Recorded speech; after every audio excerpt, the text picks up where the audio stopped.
ये हमारे judicial system को एक डराने की कोशिश चल रही है।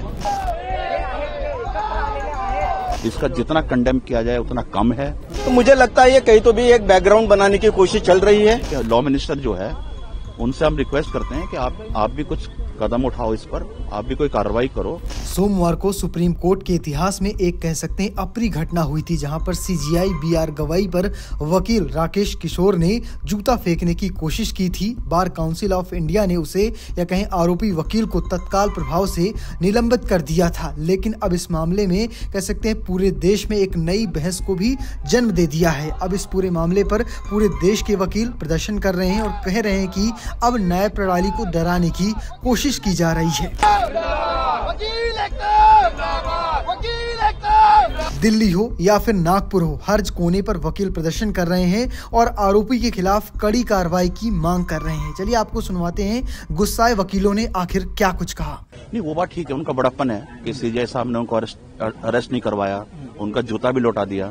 ये तो उनका एक तारीफ करनी चाहिए हमको इस कदम की। तो लेकिन देखिए कि जो घटना की है उन्होंने, वो भी कोर्ट के अंदर, सुप्रीम कोर्ट के अंदर, जो सबसे उच्च न्यायालय है भारतवर्ष का, और जो मुखिया बैठे हैं chief justice of India, constitutional एक पोस्ट है।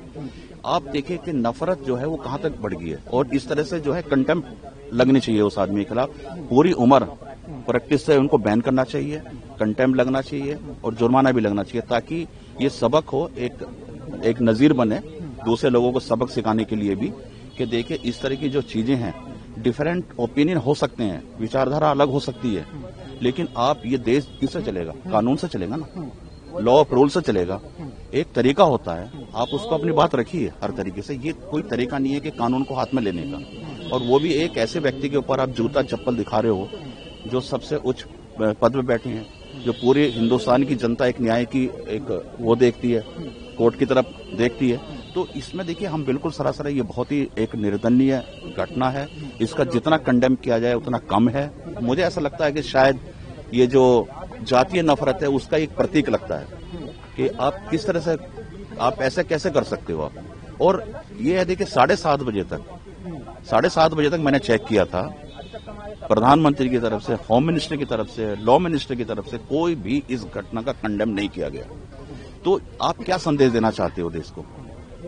आप इनडायरेक्टली उसको सपोर्ट करना चाहते हैं। तो हम तो ये रखते हैं कि लॉ मिनिस्टर जो है उनसे हम रिक्वेस्ट करते हैं कि आप भी कुछ कदम उठाओ, इस पर आप भी कोई कार्रवाई करो। आप तो बहुत सारे लोगों को यूएपी लगा के अंदर डाल देते हो, ठीक है? तो हम आपसे भी ये निवेदन है कि भाई वो आप यहाँ पर भी थोड़ा सा सोच लो इस घटना को लेकर। हमारे जुडिशरी के लिए, हमारे लीगल फैटर्निटी के लिए कल का दिन बहुत ही बुरा दिन रहा है। हमारे देश के सर न्यायाधीश भूषण गवई साहब के ऊपर एक वकील साहब ने जूता फेंकने की कोशिश की गई, लेकिन वो उसमें असफल रहे। मुझे लगता है देश जिस दौर से जा रहा है, कहीं तो भी ये हमारे जुडिशियल सिस्टम को एक डराने की कोशिश चल रही है। हम अगर चीफ जस्टिस ऑफ इंडिया के ऊपर ये फेंकने की कोशिश कर सकते हैं, तो बाकी जुडिशरी के क्या होगा? ये कहीं तो भी मैसेज देने का प्रयास किया गया है।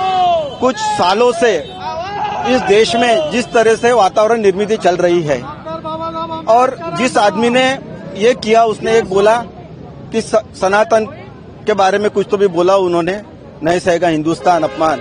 तो मुझे लगता है ये कहीं तो भी एक बैकग्राउंड बनाने की कोशिश चल रही है।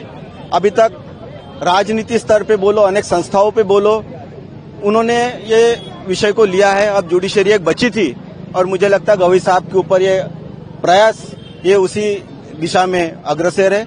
आज हम भी हमारे वकीलों के संगठन में देखते हुए, वकीलों के अनेक ग्रुप में देखते हुए, ऐसे कई किशोर आज इस दुनिया में है, उनको सबक सिखाना जरूरी पड़ेगा, ऐसा मुझे लगता है। आज सिर्फ न्याय व्यवस्था के ऊपर ये अटैक नहीं है, तो अनेक लोग हैं जो धर्मांध शक्ति का बारे में बोल टाल के अपने वकील परिवारों में ही मनमुटाव पैदा करने की कोशिश कर रहे हैं। मुझे लगता है इनके ऊपर भी अपने को कुछ सोचना पड़ेगा। फिलहाल आप कैसे देखते हैं पूरी खबर को कमेंट बॉक्स में लिखिएगा, और पेज को फॉलो करना, चैनल को सब्सक्राइब करना बिल्कुल भूलिएगा। धन्यवाद।